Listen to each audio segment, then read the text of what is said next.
काश काश कहीं ऐसा हो जाए कि मेरी दिल की बात हमारी दिल की बात हो जाए।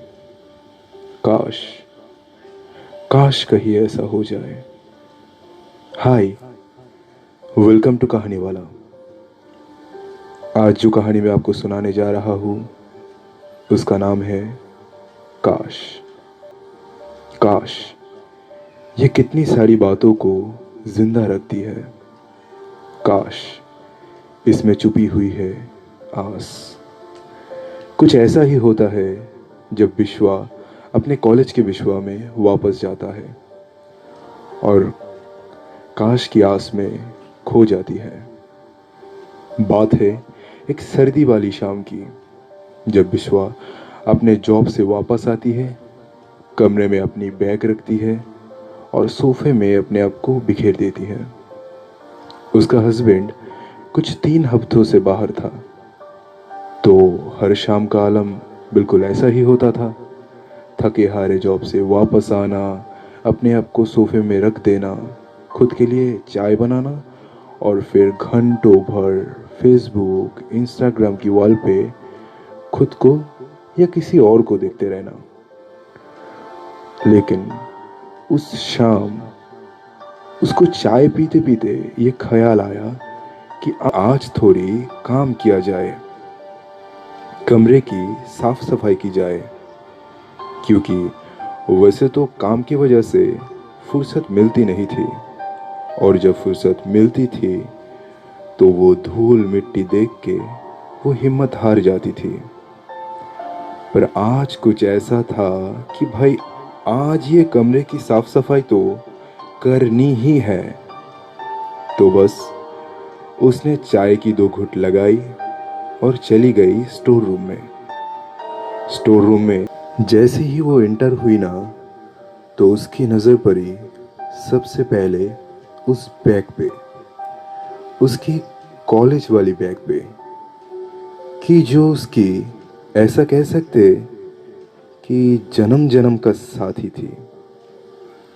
यानी कि पहले सेमेस्टर से लेके आखिरी सेमेस्टर तक, कॉलेज के कैंटीन से लेके चुपन चुपाई हुए वाले मारे हुए बंक्स तक उसने उस बैग का साथ निभाया था।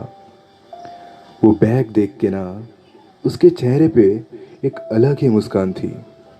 उसने उस बैग को नीचे उतारा और खुद नीचे बैठ गई। बैग को जैसे ही खोला तो उसमें से निकली उसकी पुरानी डायरी, जिसमें वैसे तो कुछ नहीं लिखा था, पर एक कागज जरूर पड़ा था। उसने सोचा ये कागज उसके किसी कॉलेज प्रोजेक्ट का पेपर होगा, तो उसने उसे बंद कर दिया। पर वो कागज और उसके अंदर जो ताकत थी, जो लम्हे की महक थी, उसने उसको बंद करने से रोक लिया। उसने वो कागज उठाया तो पता चला कि वो तो विशाल को लिखा हुआ आखिरी खत था। वैलेंटाइंस डे पे लिखी हुई वो आखिरी खत। एक ऐसा खत कि जो उसने लिखा तो सही, पर ना तो कभी पोस्ट की और ना ही उसको हाथों हाथ दिया। ऐसा क्यों किया, शायद उसको भी नहीं पता, क्योंकि जिस तरह की बातें उसमें लिखी गई थी वो तो किसी नए शुरुआत का पैगाम था। पर फिर भी उसने वो खत भेजा क्यों नहीं? वही सोचते सोचते उसने वो खत पढ़ना शुरू किया, जिसमें लिखा गया था, dear Vishal, I love you. वैसे तो ज़्यादातर लोग आखिर में लिखते हैं, पर मैं तुम्हें शुरुआत में कहती हूँ, क्योंकि इस विश्वा का विश्वा थोड़ी अलग है, थोड़ा विशाल है। इसीलिए शुरुआत में आई लव यू। ठीक है? अब मुद्दे की बात करती हो। मुझे पता है कि हम दोनों के बीच में कुछ दिनों से कई अनबन चल रही है। मुलाकातें तो ठीक है, बातें भी नहीं होती हैं। कुछ बोलने जाते हैं और कह कुछ जाते हैं तो झगड़ा हो जाता है। सो आई नो हम दोनों के बीच में बहुत सारी बातें नहीं हो रही है। आई नो, पर ये मैं नहीं जानती कि ऐसा क्यों। हाँ, मैं ये ज़रूर चाहती हूँ कि हम दोनों के बीच में ये जो दूरियां हैं वो दूर हो जाए। और वो तभी हो सकती है जब हम दोनों वो चाहे। सिर्फ मैं चाहूँ उससे कुछ नहीं होगा। क्योंकि विश, एक बात बताऊँ, मैं जब भी कुछ बात करने जाती हूँ तुम गुस्सा हो जाते हो। और उसके बाद वो जितनी भी बात थी वो बिगड़ जाती है। और जब वो बात बिगड़ जाती है तो उससे मुझे ज़्यादा गुस्सा आता है। और फिर वो पूरी बात बिखर जाती है। और वो सिर्फ बात ही नहीं, हमारे दिल की मुलाकातें भी बिखर जाती है। विश, ये मैं नहीं चाहती। मैं ये नहीं चाहती कि हम दोनों के बीच की ये जो दूरियां है वो ऐसे ही बढ़ती रहे। मैं ये नहीं चाहती। मैं तो चाहती हूँ कि हमारा ये जो आखिरी सेमेस्टर है वो हमारे पहले सेमेस्टर की यादों जैसा ही निकले। वो कॉलेज से बंक मारना, फिर अनएक्सपेक्टेड लॉन्ग ड्राइव पे जाना, फिर सडनली धीमी धीमी बारिश का होना, फिर हमारा कहीं पे रुक जाना, फिर बारिश के उस म्यूज़िक के साथ हम दोनों का उस फेवरेट गाने को गुनगुनाना। वो कौन सा था? ये तुम्हारी मेरी बातें हमेशा यूं ही चलती रहे। वो हम दोनों गाते रहे फिर से।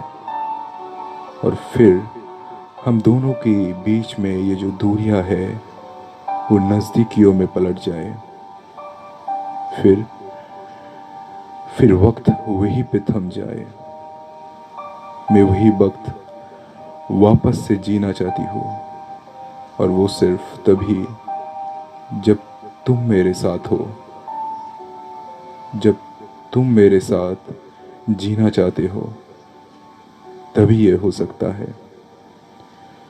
तो ये कुछ ही लम्हे बाकी है हमारे बीच में।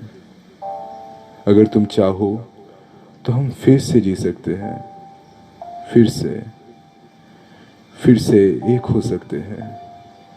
और ये तभी हो सकता है जब तुम तैयार हो।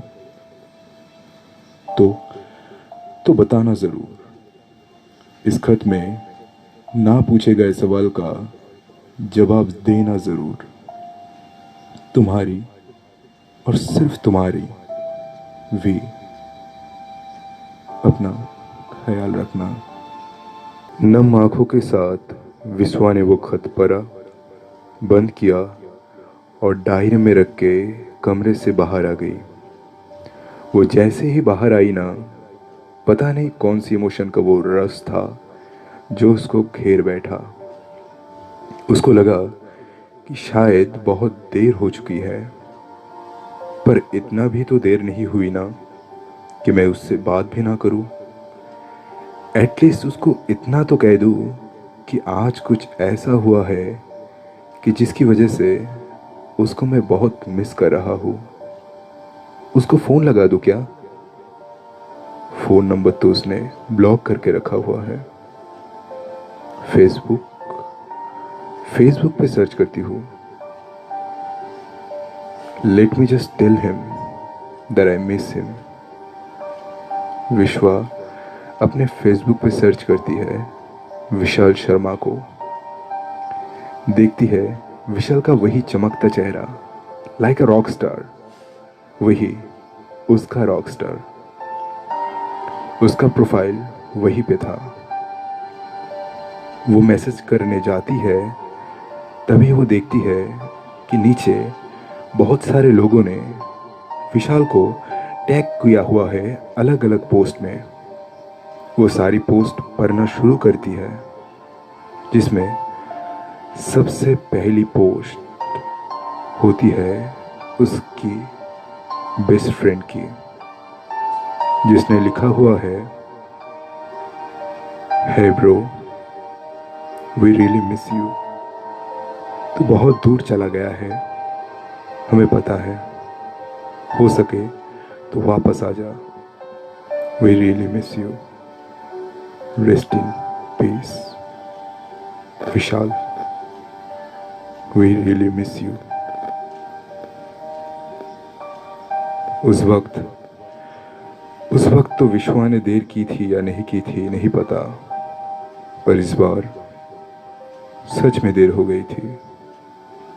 रेस्ट इन पीस विशाल। बस इतनी सी ही थी ये कहानी। काश काश कहीं ऐसा हो जाए कि मेरी दिल की बात हमारे दिल की बात हो जाए। काश काश कहीं ऐसा हो जाए।